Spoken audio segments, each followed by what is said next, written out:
Good morning, students of class 9. You are welcome back to the e-classes. We are doing history. Today's date is 30th of June. Forest society and colonialism. We have reached 2.0 and continuation. The rise of commercial forestry. We have learned about the causes of deforestation, why Britishers they destroyed Indian forest. So now we have reached number 6 point. Today we have 6 to 10. So the Imperial Forest Research Institute was set up at Dehradun. So in Dehradun, Forest Research Institute was set up by the Britishers in 1906.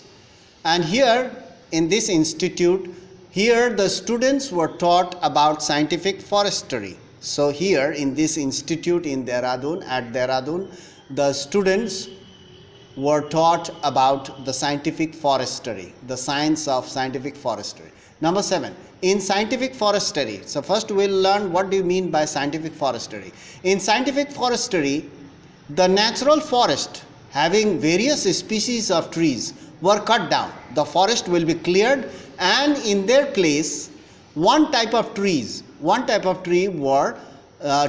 planted in rows for commercial purpose. They wanted timber for making ships, for building ships and making slippers for the railways. So one type of trees were planted in rows known as plantation. This type of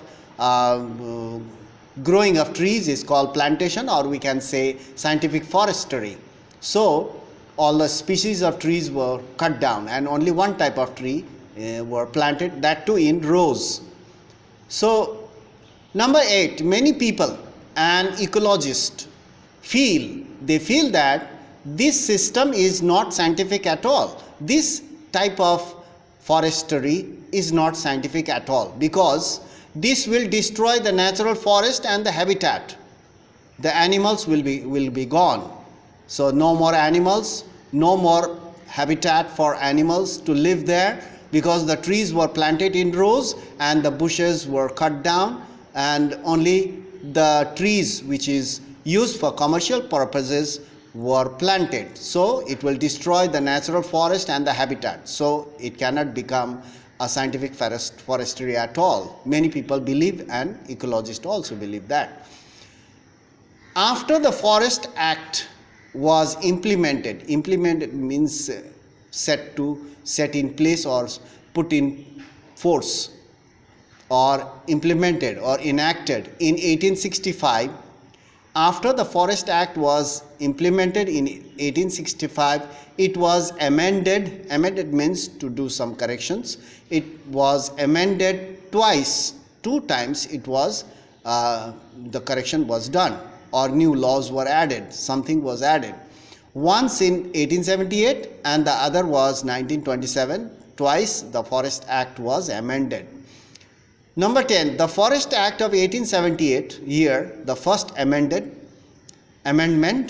the Forest Act of 1878, according to that, forests were divided into 3 categories or 3 groups: reserve forest, protected forest and village forest. So according to this amendment of 1878, the Forest Act was amended in this year. So according to that, the forest divided into reserve, protected and village forest. So now in our next class 2.1, how were the lives of the people affected? Now we'll talk about all these things.